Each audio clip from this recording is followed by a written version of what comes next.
स्वागत है आप सभी का स्टडी साइंस 93 पे। और आज छठवां क्लास है सॉल्यूशन का। और आज जो टॉपिक है वो है सॉलिड लिक्विड में घोला जा रहा है। सॉलिड को लिक्विड में घोला जा रहा है, तब उस सॉल्यूशन का जो वाष्प दाब होगा वो क्या होगा, वही बताना है। मतलब कि सॉल्यूशन है लिक्विड में सॉलिड का और उसका वेपर प्रेशर, अभी तक हमने क्या पढ़ा है? अभी तक क्या क्या पढ़ लिया है? लिक्विड है सॉल्वेंट और उसमें पहले गैस को घोल करके देख लिया गया। लिक्विड का लिक्विड में सॉल्यूशन देख लिया गया।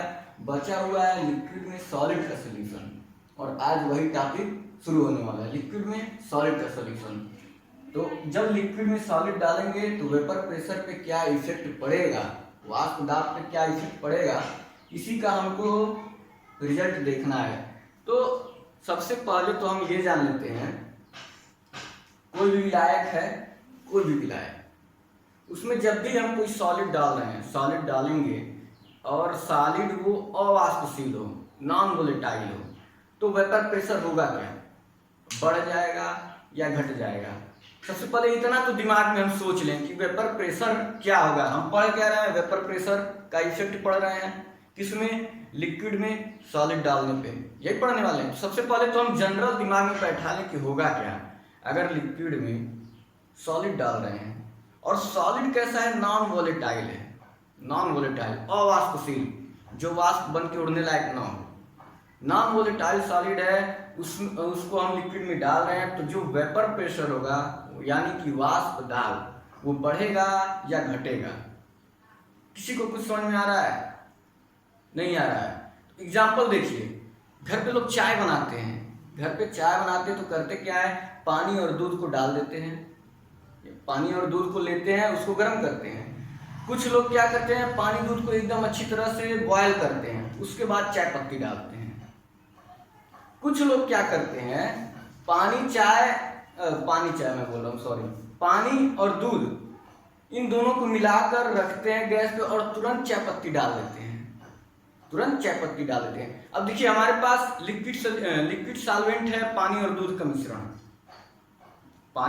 मिश्रण, लिक्विड सॉल्वेंट है, उसमें हम सॉलिड डाल रहे हैं, चाय पत्ती। और चाय पत्ती क्या होता है? वोलेटाइल होता है या नॉन वोलेटाइल? नॉन वोलेटाइल होता है। वो तो चाय पत्ती तो भाप बन के नहीं उड़ता है, वो तो उसी में रहता है। तो होता क्या है? चाय पत्ती अगर हम डालते हैं तो जो चाय बन रही है वो जल्दी उबलने लगती है या फिर लेट में उबलता है। हमारे पास मान लीजिए गैस में 2 बर्नर है। एक पे क्या किया?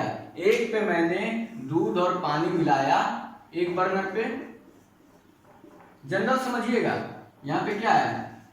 मिल्क है और वाटर है। दूसरे वाले बर्नर पे भी वही चीज है, मिल्क है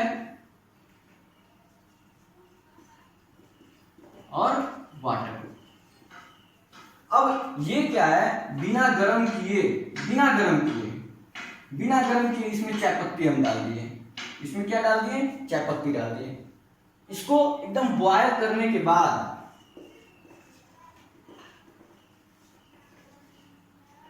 बॉइलिंग पॉइंट या फिर बॉयल करने के बाद इसमें चाय पत्ती डाल रहे हैं, इसमें तुरंत डाल दे रहे हैं, तुरंत। तो होगा क्या? अंतर क्या होता है? लोग तुरंत क्यों चाय पत्ती डाल देते हैं, ये समझिए। तुरंत इसलिए चाय पत्ती डाल देते हैं कि जब तुरंत इसमें चाय पत्ती डाल देंगे तो ये कम ताप पे ही बॉयल करने लगता है, कम ताप पे ही। लोग अक्सर देखते होंगे कि दूध, पानी, चाय पत्ती सब डाल करके बर्नर ऑन किए, गैस ऑन किए और बस बॉयल होकर के चाय बन गई। तो वो जल्दी बनाने का तरीका है, उतना बढ़िया बनता नहीं है। और अच्छी तरह जब पानी दूध को मिक्स करके बाद में चाय पत्ती डालते हैं तो वो अलग बात है। चाय पत्ती पहले इसलिए डालते हैं ताकि इसका जो वेपर प्रेशर है वो कम हो जाए, और ये जल्दी उबलने लगे। चाय पत्ती डालने से जल्दी उबलने लगता है। चाय पत्ती नहीं डालते हैं तो थोड़ा टाइम लेता है बॉयल होने में। चाय पत्ती डालते हैं तो जल्दी उबलने लगता है, मतलब वेपर प्रेशर इसका कम हो गया, या फिर कह सकते हैं क्वथनांक, बॉइलिंग पॉइंट भी कह सकते हैं, कम हो गया इसका। तो ये होता है, चाय पत्ती से लोग पहले डालते हैं। इतना दिमाग में रखिए कि हाँ हम सॉलिड डाल रहे हैं तो इसका वाष्प दाब कम हो जा रहा है। कैसे होता है केमिस्ट्री के लैंग्वेज में मैं आगे बताऊंगा क्यों होता है। अब शुरुआत करते हैं, इतना तो दिमाग में आपके आ ही गया। और जो लोग नया है इस चैनल पे, वो लोग अगर न पता हो तो जान ले, केमिस्ट्री चैप्टर 1 से लास्ट चैप्टर तक इस चैनल पे एक एक चीज मिलेगा, एक एक टॉपिक मिलेगा। और कमेंट में अगर कुछ ना समझ में आ रहा, जो पहले से पढ़ रहे हैं वो नीचे कमेंट बॉक्स में लिख भी सकते हैं क्या नहीं समझ में आ रहा है। उसको हर चैप्टर के लास्ट में एक दिन अलग से क्लास लिया जाएगा और उसके बाद से बताया जाएगा। अब शुरू करते हैं। ठोस को द्रव में घोलने पे जो विलयन बन रहा है उसका वाष्प दाब। तो पहले तो कुछ ठोस के नाम जान ले, कैसे ठोस हैं जो द्रव में घोले जा रहे हैं। जैसे NaCl हो गया, यूरिया हो गया, चीनी हो गया, ग्लूकोज हो गया, ये सारे ठोस हैं। इसको द्रव में घोला जाए तो एक सोल्यूशन बनेगा, एक विलयन, जिसको कहेंगे कि हाँ ये लिक्विड में सॉलिड का सोल्यूशन है। अब इसके बाद से जब ये सोल्यूशन बनेगा, चाहे NaCl घोल दें, चीनी घोल दें, या फिर यूरिया घोल दें पानी में, या फिर कह सकते हैं कि कार्बन डाइसल्फाइड क्या है, अध्रुवीय है, उसमें कोई अध्रुवीय घोल दिया जाए। जैसे आप ले लें अध्रुवीय के रूप में क्या ले सकते हैं, दिया हुआ है इसमें सॉलिड लेना है, बेंजीन और वो नेप्थलीन नहीं लेना है, सॉलिड घोलना है। तो जैसे आयोडीन दिया है, सल्फर दिया है, ये सारी चीजें अगर घोल देते हैं तो जो भौतिक गुण है, जो विलायक का, जो भी विलायक लिए हैं उसका भौतिक जो गुण है, फिजिकल प्रॉपर्टी चेंज हो जाती है। और बहुत सी फिजिकल प्रॉपर्टी चेंज होती है जब भी हम किसी लिक्विड में हम कोई भी सॉलिड डालते हैं, किसी भी लिक्विड में, तो इसकी जो फिजिकल प्रॉपर्टी है वो चेंज हो जाती है। और फिजिकल प्रॉपर्टी में बहुत सी चीजें चेंज होती हैं, लेकिन हमें पढ़ना क्या है, वाष्प दाब के बारे में, वेपर प्रेशर। आखिर वेपर प्रेशर में क्या चेंजेस आते हैं, क्यों चेंजेस आते हैं, ये भी पढ़ना है। क्या चेंजेस आते हैं ये तो मैंने बता दिया है, क्यों चेंजेस आते हैं ये भी बता दूंगा अभी। चेंजेस क्या आता है, वेपर प्रेशर घट जाता है जब नॉन वोलेटाइल सॉलिड होता है। तो नॉन वोलेटाइल अगर सॉलिड हम घोल रहे हैं तो नॉन वोलेटाइल, अब वोलेटाइल रहेगा तो क्या होगा, तो भी घटेगा ही, लेकिन जितनी मात्रा में इसका वाष्प दाब घटेगा उतनी मात्रा में नहीं घटेगा, तब भी घटेगा ही वाष्प दाब अगर वोलेटाइल है तो भी। अब वो कितना वोलेटाइल है विलायक के हिसाब से उस पर डिपेंड करेगा, लेकिन नॉन वोलेटाइल है तो सॉलिड पे डिपेंड नहीं करेगा। क्यों नहीं डिपेंड करेगा, अभी देखिएगा, चायपत्ती वाले एग्जाम्पल से ही सब कुछ निकलेगा। सबसे पहले तो वाष्प दाब के बारे में मैं बता चुका हूं, दोबारा बताने की जरूरत है नहीं। वाष्प दाब की डेफिनेशन तो मैं बता चुका हूं। और इसके बाद से दिया हुआ है कि जब अवाष्पशील विलयन डालते हैं इस विलयन में, मान लीजिए चायपत्ती से ही शुरू करते हैं हम, कोई विलयन लिए, पानी लिए हैं, समझ लीजिए, मैं केवल पानी नहीं, यहाँ पे तो बाइनरी मिक्सचर की बात कर रहे हैं ना, दो ही सोल्यूशन में 2 ही पार्ट हो सकते हैं, 2 कंपोनेंट। तो मान लीजिए पानी है और इसमें कोई हम सॉलिड मिला रहे हैं, होता क्या है, पहले तो जो द्रव होता है, विलायक सॉल्वेंट जो होता है, शुरू में जब कुछ नहीं मिलाए हैं, तो जब इसको हम गर्म करते हैं तो जितना इसका ये सरफेस है, जितना भी सरफेस है, पूरे सरफेस से इसका वो क्या करते हैं, वेपराइजेशन होता है, पूरे सरफेस से वेपराइजेशन होता है। ये जितने भी मॉलिक्यूल हैं सरफेस पे, ये सारे क्या होते हैं, वेपर होते हैं, वेपराइजेशन इसका होता है जितने भी सरफेस पे हैं। तो डिपेंड क्या करता है वाष्प दाब इन सारे सरफेस पे, पूरे सरफेस पे डिपेंड करता है वाष्प दाब। तो इस समय तो जो वाष्प दाब होगा वो होगा ही शुद्ध विलायक का, प्योर सॉल्वेंट की बात कर रहे हैं। प्योर सॉल्वेंट में पूरा सरफेस हमारे पास अवेलेबल होता है, और जो वाष्प दाब होता है पूरे सरफेस के अनुसार होता है, अकॉर्डिंग टू पूरे सरफेस के। अब जब हम सॉलिड डालते हैं तो होता क्या है कि जब सॉलिड डालेंगे तो जो पूरा सरफेस है, पहले तो विलायक में था, पहले पूरा सरफेस विलायक था, लेकिन जब हम सॉलिड डालते हैं, ध्यान दीजिएगा, सॉलिड डालेंगे तो जाएगा कहाँ, यहीं कहीं सरफेस पे ही कुछ सॉलिड आ जाएंगे, कुछ सॉलिड सरफेस पे आ जाएंगे, आएंगे नीचे भी जाएंगे, कुछ सरफेस पे आएंगे।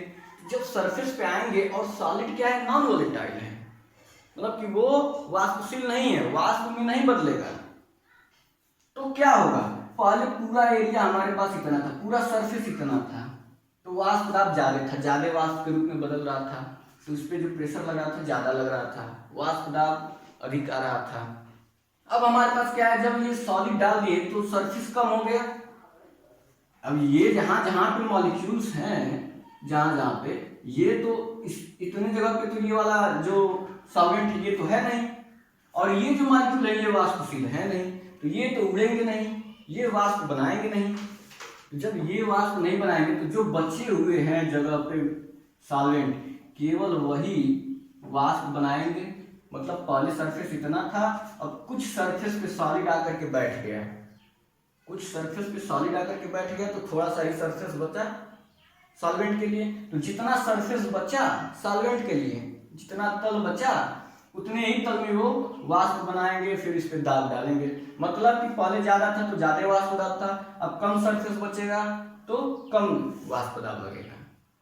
तो इस तरह से वाष्प दाब की वैल्यू कम हो जाएगी। उसमें क्या था, पानी दूध मिक्स था और चाय पत्ती डालते थे, तो होता क्या था, चाय पत्ती ऊपर तैरने लगता है, तो पानी जो सरफेस पहले पानी और दूध का था वो सरफेस कम हो गया, कुछ चाय पत्ती ले लिया उसकी जगह कुछ चाय पत्ती ले लिए, तो चाय पत्ती तो उड़ेगा नहीं, और जो बाकी बचा पानी दूध सरफेस पे, वही केवल भाप बन के उड़ेंगे, और उस प्रेशर लगाएंगे तो कम ही भाप बनेंगे, तो कम ही प्रेशर लगेगा, इसलिए वाष्प दाब कम हो जाएगा। तो जब भी नॉन वोलेटाइल सॉलिड किसी लिक्विड में घोलते हैं तो उस विलयन का वाष्प दाब घट जाता है। अगर प्योर विलायक, प्योर सॉल्वेंट का वाष्प दाब अगर मेरा आ रहा है 213 अगर वाष्प दाब आ रहा है, और इसमें हम कुछ सॉलिड डाल देंगे तो वाष्प दाब क्या होगा, 213 से अधिक होगा या कम हो जाएगा। जब भी नॉन वोलेटाइल सॉलिड डालेंगे तो वो कम हो जाएगा, 180 या फिर 160 ये हो जाएगा वाष्प दाब। क्या होगा, वाष्प दाब कम हो जाएगा। तो ये हो गया फैक्ट कि जब भी हम कोई सॉलिड डालते हैं नॉन वोलेटाइल है तो वाष्प दाब कम हो जाता है। क्यों कम होता है, क्योंकि जो सरफेस होता है पहले पूरे सरफेस से वेपराइजेशन होता है, लेकिन जब सॉलिड डाल देते हैं तो क्या हो जाता है, सरफेस कम होता है, वेपराइजेशन होने के लिए सरफेस कम हो जाता है, और सरफेस का एरिया जब कम हो जाता है तो फिर वाष्प दाब भी कम हो जाता है। क्लियर है, ये तो हो गया सॉलिड। अभी थोड़ा सा एक और चीज है, मैंने गैस में बताया कि गैस पे लागू होता है कौन सा रूल, राउल्स का रूल लागू होता है गैस वाले पे, राउल्स वाला लागू होगा, या फिर एक और रूल है, कौन सा रूल है वो, राउल्ट के अलावा हेनरी। दोनों रूल याद होने चाहिए, एक तो हेनरी है, हेनरीज लॉ, और एक है राउल्ट्स लॉ। हेनरीज लॉ जो है वो गैस वाले पे लागू होगा, गैस है किसमें, लिक्विड में, इस पे लागू होता है हेनरी। राउल्ट्स वाला लागू होता है, ध्यान दीजिएगा, लिक्विड सॉल्यूशन पे, लिक्विड पे, और सॉलिड लिक्विड सॉल्यूशन पे ये लागू होता है राउल्ट्स लॉ। तो इसमें भी जो वेपर प्रेशर होगा सॉलिड वाले में, अभी जो मैंने बनाया था फिगर, सॉलिड वाले में भी जो वेपर प्रेशर होगा अकॉर्डिंग टू राउल्ट्स लॉ, जो वेपर प्रेशर होगा P वो प्रोपोर्शनल होगा, उसमें जो मोल फ्रैक्शन है काई के बराबर होगा, और P इज इक्वल टू क्या हो जाएगा, P नॉट इंटू काई होगा। P नॉट क्या है, vapour pressure of pure state में वेपर प्रेशर है, उस विलायक का प्योर स्टेट में वेपर प्रेशर है, और ये क्या है, वेपर प्रेशर है उस विलायक का, पूरा प्योर स्टेट नहीं, पूरे विलयन का वेपर प्रेशर है ये, और ये शुद्ध अवस्था में वेपर प्रेशर है। ये मुझे नहीं लगता बताने की जरूरत है, दो क्लास तो इसी पे चला ही है, पूरा 2 क्लास। जिसको नहीं पता है वो एक बार फिर से क्लास पीछे जाए, एक क्लास पीछे, लेक्चर 6 है ये शायद, लेक्चर 5 में तो इतने अच्छे तरीके से बताया गया है कि सभी लोगों को याद हो चुका है, डेरिवेशन भी इसका याद हो चुका है, जो आगे सवाल जिस पे आता है। तो ये मुझे बताने की जरूरत नहीं है, सॉलिड में भी यही लागू होता है, राउल्स लॉ लागू होता है सॉलिड में भी। ये हो गया सॉलिड। सॉलिड के बाद सॉलिड का वेपर प्रेशर जान गए। वेपर प्रेशर क्या होता है, उस पर इफेक्ट क्या पड़ता है सॉलिड और लिक्विड वाले सोल्यूशन में, और ये भी लागू क्या होता है, इस पर राउल्स लॉ लागू होता है। सवाल अगर आता है तो जो मैंने पिछले क्लास में लगाया है उसी तरह का सवाल इसमें भी आएगा। सेम नियम वही है, सारी चीजें वही है। अगर सवाल आता है तो इसी तरह से आएगा जो मैंने पिछले क्लास में बता दिया है। अब ये तीनों चीजें खत्म हो चुकी हैं।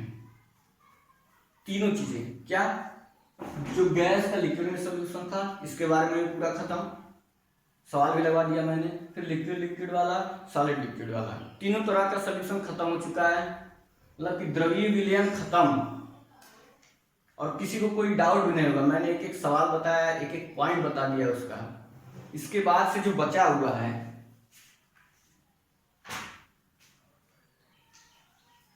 ग्राफ दिया हुआ है, ग्राफ मुझे नहीं लगता बताने की जरूरत है, इसी में ग्राफ दिया है सॉलिड लिक्विड वाले पॉइंट में। ग्राफ क्या दिया है कि नीचे मोल फ्रैक्शन दिया है, ऊपर वेपर प्रेशर दिया है। तो सबको पता है, मैंने बताया है ये सब, क्या बात है, सबको पता है P प्रोपोर्शनल है x के या काई के।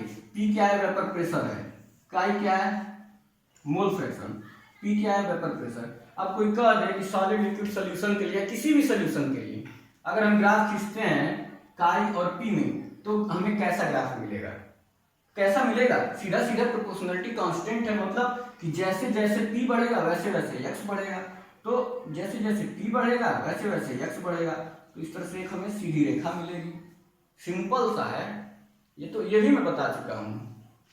तो ये मुझे लगता है अब इसमें कुछ बताने की जरूरत है नहीं। अगला जो पॉइंट है वो देखते हैं, बड़ा ही इंटरेस्टिंग पॉइंट है अगला, बहुत ही मजेदार। कई लोग पढ़ चुके हैं, कई लोग जानते भी हैं उसके बारे में, लेकिन थोड़ा सा और जान लेंगे। पॉइंट क्या है अगला, बुक में दिया हुआ है एनसीईआरटी में। पॉइंट है ideal gas and non ideal gas. Ideal gas Adarsh gas नहीं है, गैस ही है, विलयन दिया हुआ है, गैस नहीं। आइडियल सोल्यूशन दिया है, सारी चीजें वो आइडियल गैस वाली मिलती जुलती रहेंगी। गैस वाला क्या है, वो 11th में है ना चैप्टर, गैसीय अवस्था, गैसियस स्टेट, सब चीज वही है गैसियस स्टेट वाला ही, बहुत थोड़ा सा माइनर डिफरेंस होगा, नहीं तो नहीं होगा। और नॉन आइडियल सॉल्यूशन, क्या होता है आइडियल सॉल्यूशन या फिर नॉन आइडियल सॉल्यूशन क्या होता है, एक लाइन का है डिफिनेशन। राउल्स लॉ आप लोग जानते हैं, सबको पता है लिक्विड वाले सॉल्यूशन पे या फिर सॉल्यूशन में राउल्स लॉ ही फॉलो होता है, अधिकतर राउल्स लॉ ही फॉलो होता है। Ideal solution non ideal solution होता क्या है कि कोई सॉल्यूशन किसी भी कंसंट्रेशन में, कोई सॉल्यूशन कोई भी कंसंट्रेशन हो, अगर वो सारे कंसंट्रेशंस पे और the entire range of concentration Raoult's law को फॉलो कर रहा है, कौन सा लॉ, राउल्स लॉ। अब देख रहे हैं आप लोग राउल्स लॉ कितना इंपॉर्टेंट है कि हर जगह कूद के चला आ रहा है। राउल्स लॉ कितना इंपॉर्टेंट है कि हर जगह कूद के चला आ रहा है, इसमें भी राउल्स लॉ है। क्या है कि ओवर द इंटायर कंसंट्रेशन, मतलब किसी भी सॉल्यूशन, किसी भी सांद्रता पे अगर कोई सॉल्यूशन राउल्स लॉ को फॉलो करता है तो वो आइडियल गैस होगा, फॉलो करता है तो वो आइडियल गैस होगा। अगर फॉलो नहीं करता है, over the entire range of the concentration Raoult's law को फॉलो नहीं करता है तो वो क्या होगा, नॉन आइडियल गैस। बहुत ही सिंपल है, सिंपल है। राउल्स लॉ को फॉलो किया किसी भी कंसंट्रेशन पे आइडियल सॉल्यूशन, राउल्स लॉ को नहीं फॉलो किया तो नॉन आइडियल सॉल्यूशन। याद हो गया होगा आप तो। खेल क्या है राउल्स लॉ का, राउल्स लॉ क्या है वही मैंने बता दिया है अच्छी तरह से।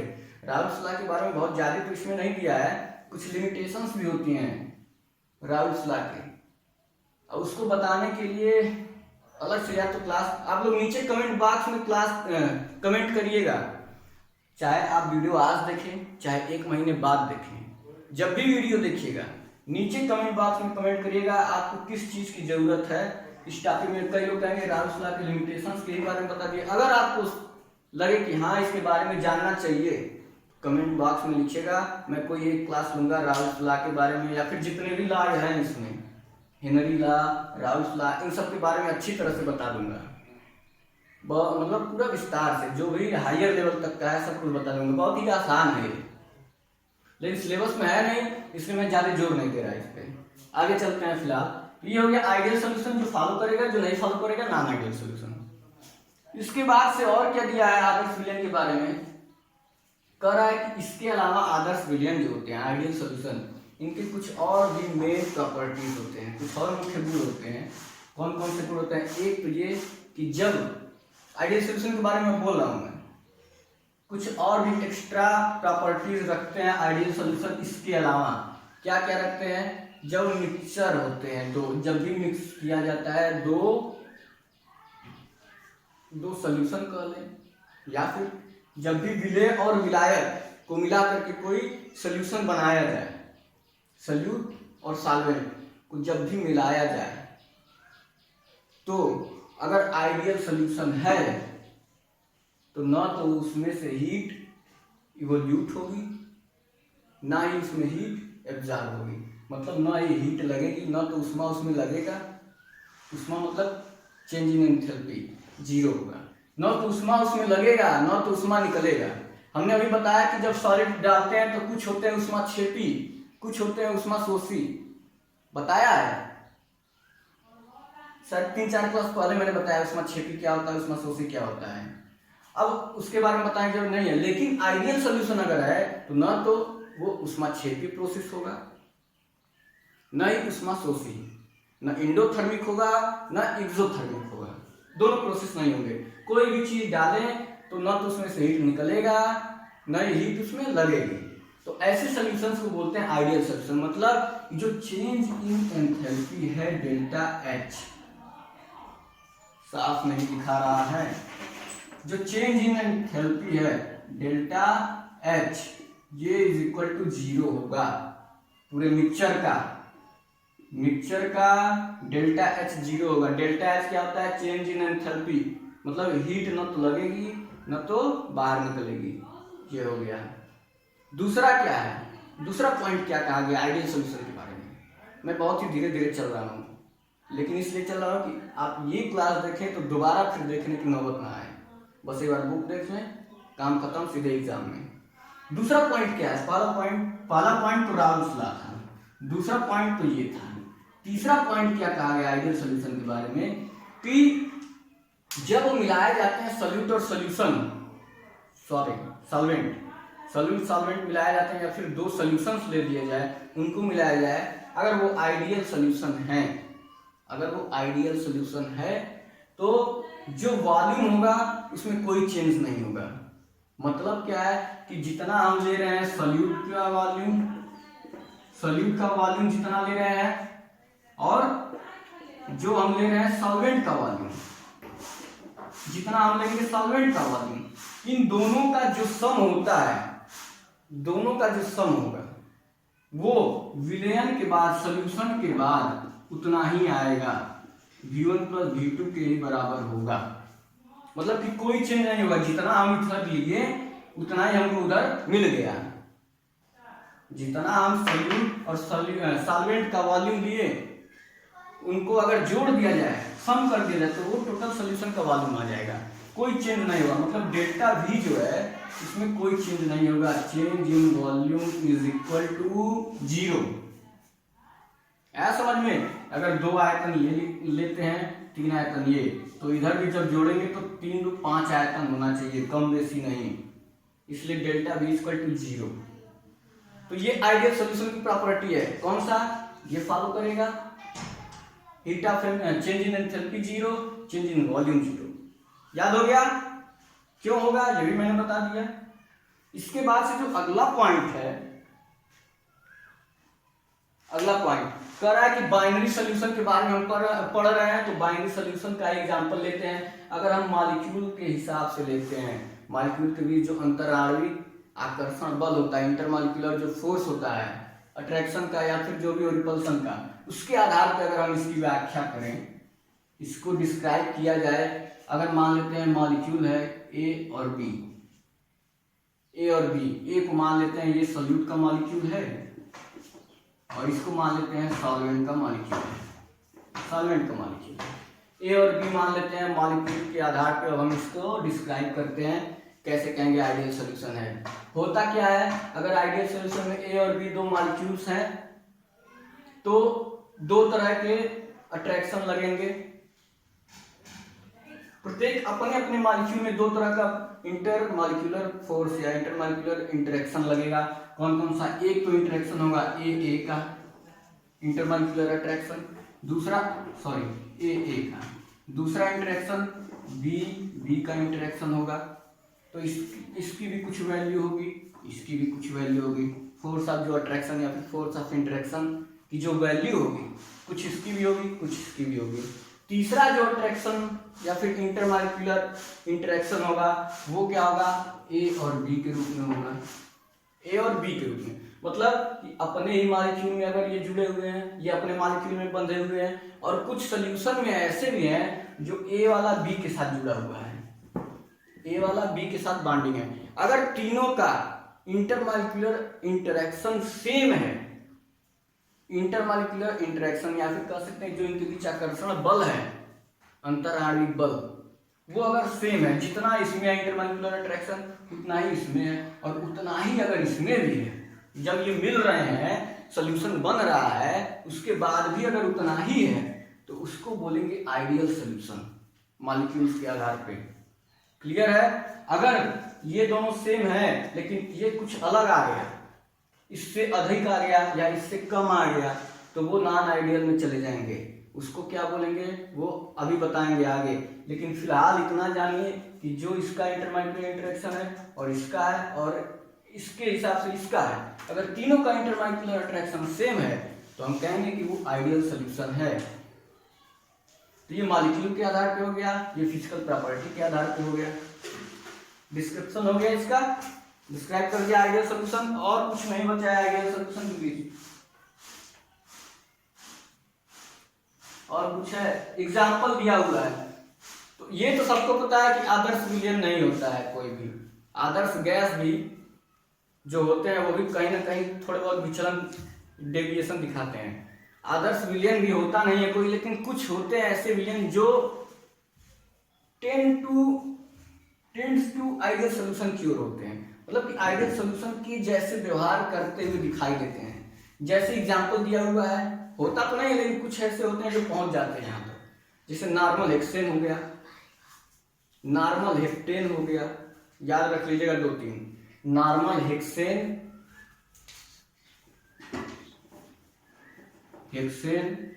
नॉर्मल हेप्टेन, और भी किताब में दिया हुआ है रख लीजिएगा, ब्रोमोएथेन, क्लोरोएथेन, ये सारी जो चीजें वो मिलते जुलते हैं आइडियल सॉल्यूशन से। तो ये तो हो गया आइडियल सॉल्यूशन, पूरा डिस्क्रिप्शन में पूरा डिस्क्राइब कर दिया मैंने। कोई चीज बचा है आइडियल सॉल्यूशन में जो ना समझ में आया हो? आइडियल सॉल्यूशन में ये मॉलिक्यूल वाली थियरी जो है ये भी मैंने बता दिया, इंटर मॉलिक्यूलर अट्रैक्शन जो है इसका सेम तो इसका भी सेम, इसमें बता दिया, राउल्स लॉ फॉलो करेगा, ये तो डिफिनेशन हो गया। उसके बाद दो फिजिकल प्रॉपर्टी 0 होना चाहिए, क्यों होना चाहिए, ना तो हीट निकले ना तो लगे, वॉल्यूम जो इधर ले रहे हैं उतना ही उधर भी होना चाहिए, सम होना चाहिए इन दोनों का। तो ये सारी चीजें हो गया आइडियल में। अब नॉन आइडियल में चलते हैं, नॉन आइडियल में इधर चलते हैं। टाइम कितना हुआ है अभी देखते हैं, नॉन आइडियल थोड़ा लंबा है, देखते हैं कहां तक हो जाता है। नॉन आइडियल में क्या है, इसी का उल्टा, इसी का उल्टा। मैंने अभी ये डिफिनेशन तो बता दिया कि यदि over the entire range of concentration, किसी भी सांद्रता पे, विलयन की किसी भी सांद्रता पे अगर कोई विलयन राल्स लॉ को फॉलो नहीं करता है तो वो क्या कहलाएगा, नॉन आइडियल सॉल्यूशन। ये तो डिफिनेशन हो गया। अब होता क्या है, यदि ये फॉलो नहीं करता है, अगर ये फॉलो नहीं करता है राल्स लॉ को, तो होगा क्या, राल्स लॉ के अनुसार जो वाष्प दाब P आता है, P राल्स लॉ के अनुसार इसमें तो राउल्स लॉ के अनुसार जो वाष्प दाब P आता है, इस सारे सोल्यूशन का भी P उतना ही आएगा। लेकिन इसमें क्या होगा, राउल्स लॉ को अगर फॉलो नहीं कर रहा है तो या तो वैल्यू जो P वाष्प दाब जो आना चाहिए विलयन का, या तो राउल्स लॉ से अधिक आएगा या तो राउल्स लॉ से कम आएगा। फॉलो नहीं कर रहा है, अगर फॉलो करता तो राउल्स लॉ के हिसाब से आता, जो मैंने ग्राफ बनाया था इसके हिसाब से आएगा। लेकिन अगर फॉलो नहीं करता है तो या तो इस ग्राफ से अधिक आएगा या तो कम आएगा, राउल्स लॉ के हिसाब से नहीं आएगा नॉन आइडियल में। और नहीं आएगा तो उसको कहा गया है, अगर वाष्प दाब से अधिक है, अगर अभी मैंने बताया ना ये वाला कि अगर राउल्स लॉ के हिसाब से जितना वाष्प दाब आ रहा है उससे अगर किसी विलयन का वाष्प दाब कम आ रहा है, कम आएगा, तो कहेंगे कि वो आदर्श विलयन है। लेकिन वो क्या दिखा रहा है, वो निगेटिव डेविएशन दिखा रहा है आदर्श विलयन से निगेटिव डेविएशन। राउल्स लॉ से कम आ रहा है, नीचे आ रहा है, मतलब निगेटिव डेविएशन दिखा रहा है, ऋणात्मक, क्या बोलते हैं हिंदी में, ऋणात्मक विचलन दिखा रहा है। और अगर राउल्स नियम के हिसाब से वाष्प दाब जितना विलयन का आना चाहिए उससे अधिक आ रहा है, अधिक आएगा तो धनात्मक विचलन, अधिक अगर आता है तो पॉजिटिव डेविएशन, अगर अधिक आता है तो पॉजिटिव डेविएशन, और अगर कम आता है तो ऋणात्मक विचलन या फिर निगेटिव डेविएशन। है तो अनादर्श है अनादर्श विलयन। लेकिन अगर राउल्स लॉ से, ये मान लेते हैं ये है राउल्स लॉ, आना चाहिए इतना, ये राउल्स लॉ के हिसाब से आना चाहिए इतना, लेकिन अगर इससे अधिक आता है तो वो धनात्मक विचलन, और कम आता है तो ऋणात्मक विचलन दिखाते हैं नॉन आइडियल सॉल्यूशन। इसके बाद से कहा है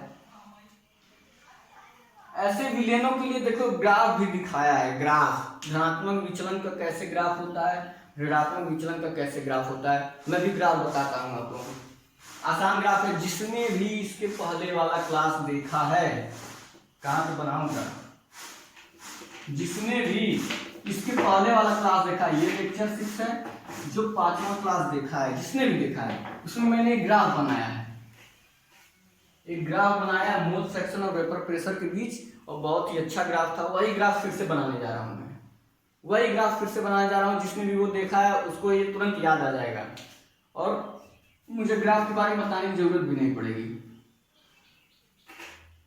कुछ ऐसे ही था ग्राफ, अब इतने से तो याद आ जाएगा ग्राफ। यहाँ पे क्या था, मोल फ्रैक्शन हमने लिया था chi1 इज इक्वल टू 1 से chi1 इज इक्वल टू 0, मतलब कि अब मैक्सिमम हो सकता है मोल फ्रैक्शन 1, मिनिमम हो सकता है 0। तो chi1 इज इक्वल टू 1 से पहले वाले अवयव के लिए बाइनरी सॉल्यूशन है, तो पहले वाले के लिए chi1 इज इक्वल टू 1 से 0 करते हैं। तो 1 पे क्या है कि यहाँ पे P, अगर chi1 मैक्सिमम है तो P1 भी मैक्सिमम होगा। P1 यहाँ से शुरुआत होगा नहीं, P1 का नहीं होगा, क्योंकि यहाँ पे तो मिनिमम होता है। तो P1 की शुरुआत भी इधर कहीं से होगी, इधर से ही होगी, कहीं से होगी P1 की शुरुआत। और 0 पे क्या होगा, chi1 इज इक्वल टू 0 होगा, तो जो P1 होगा वो भी क्या होगा, मिनिमम होगा। क्यों होगा, कई लोग अभी बोलेंगे क्यों होगा, पिछला क्लास नहीं देखे तो पता ही नहीं चलेगा क्यों होगा। P1 is proportional to chi1, chi1 maximum होगा, मैक्सिमम 1 है तो P1 भी मैक्सिमम होगा। chi1 अगर 0 है, मिनिमम है, तो P1 भी 0 हो जाएगा।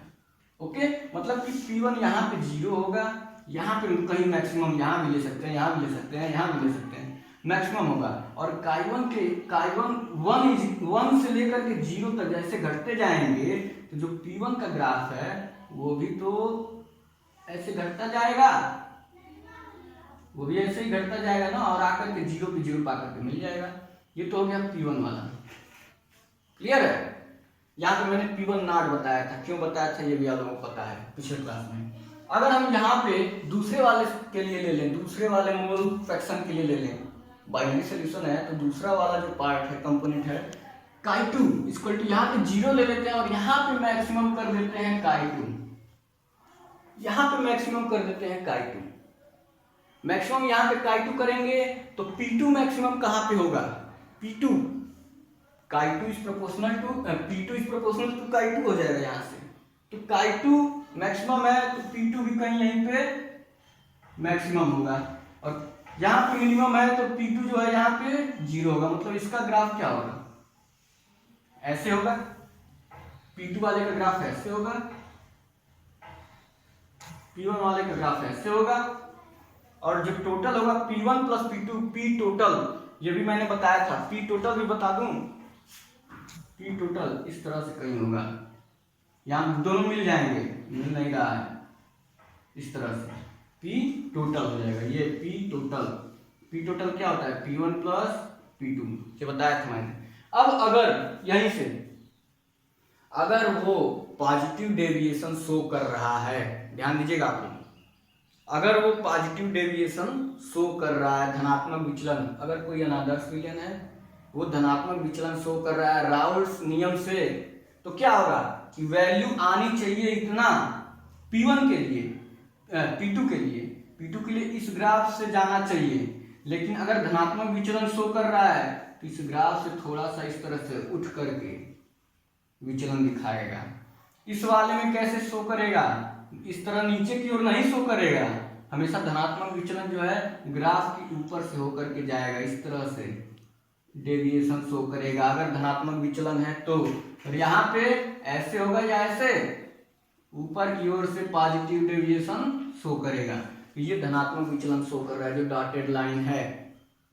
अगर कोई ऐसा सॉल्यूशन है जो ऋणात्मक विचलन शो करता है राउल्ट लॉ से, निगेटिव डेविएशन दिखाता है राउल्ट लॉ से, तो फिर उसका ग्राफ कैसे बनेगा, निगेटिव डेविएशन दिखा रहा है, इसका मतलब कि ये जो अभी ऊपर से जा रहा था इसके वैल्यू क्या है, ये वैल्यू इससे अधिक है इसलिए ऊपर से गया है ग्राफ, राउल्ट लॉ से वैल्यू अधिक आ रही है इसलिए ऊपर से गया है ग्राफ। निगेटिव डेविएशन में क्या होगा, राउल्ट लॉ से जो वैल्यू होगी वो कम आएगी, कम आएगी तो नीचे से जाएगा ग्राफ, तो इसका क्या हो जाएगा, ये इसका ग्राफ इस तरह से नीचे की ओर से, इसका वाला भी ग्राफ वैल्यू कम आएगी इसलिए ये नीचे से इस तरह से, इसकी भी वैल्यू कम आएगी तो ये ग्राफ इस तरह से। तो निगेटिव डेविएशन होगा तो ग्राफ जो होगा नीचे की ओर से, पॉजिटिव डेविएशन होगा तो ग्राफ ऊपर की ओर से। ये हो गया नॉन आइडियल सॉल्यूशन के बारे में। अब इसके बाद हम इतना तो ग्राफ के बारे में हम लोग जान लिए कि ग्राफ कैसे दिखाएंगे आइडियल सॉल्यूशन और नॉन आइडियल सॉल्यूशन। ग्राफ देख करके ही बता सकते हैं कि हाँ ये नॉन आइडियल सॉल्यूशन का निगेटिव डेविएशन शो कर रहा है। अगर ये वाला ग्राफ रहता ऊपर से तो ग्राफ देख करके ही बता देते हैं हाँ ये जो है नॉन आइडियल सॉल्यूशन का पॉजिटिव डेविएशन शो कर रहा है। अगर ये रहता ही नहीं डॉटेड लाइन तो हम कहते हैं कि हाँ ये आइडियल सॉल्यूशन शो कर रहा है, ये जो ग्राफ है वो आइडियल सॉल्यूशन को शो कर रहा है। इसके बाद से अब हम चलते हैं, जैसे यहाँ पे मॉलिक्यूल के बारे में बताया हमने, इसमें एक चीज और ध्यान दीजिएगा, जो डेल्टा एच होगा वो जीरो नहीं होगा, जो डेल्टा वी है वो भी जीरो नहीं होगा। इसी का उल्टा है नॉन आइडियल, तो ना तो ये जीरो होगा ना ये जीरो होगा। ग्राफ ये होगा, डेफिनेशन ये होगा, पॉजिटिव डेविएशन क्या होता है, नेगेटिव डेविएशन क्या होता है ये जान गए। इसके बाद से एक चीज और बचा है जो मॉलिक्यूल के हिसाब से कैसे हम डिस्क्राइब करेंगे नॉन आइडियल सॉल्यूशन को। इसमें इंटरमॉलिक्यूलर अट्रैक्शन क्या था, ए बी बी और ए बी तीनों में सेम था। उसमें क्या होता है, अगर जानते हैं तो ठीक है, नहीं जानते हैं तो अब अगले क्लास में बताऊंगा, टाइम ज्यादा हो रहा है। आज के लिए इतना ही। जितने लोग और नए हैं चैनल पे तो इस पे सारी चीजें मिलने वाली हैं, शुरू से लेकर के चैप्टर 1 से और लास्ट चैप्टर तक सारे लेक्चर मिलेंगे लाइन से, L1 L2 L3 करके। सब्सक्राइब करिएगा चैनल, और जो वीडियो अच्छा लगे लाइक करिए, शेयर भी करते रहिए। जो लोग बैठे हुए हैं जिनको नहीं पता है उनको शेयर करिए, वो भी पढ़ते रहे यूट्यूब पे। बाकी अगली क्लास में। धन्यवाद।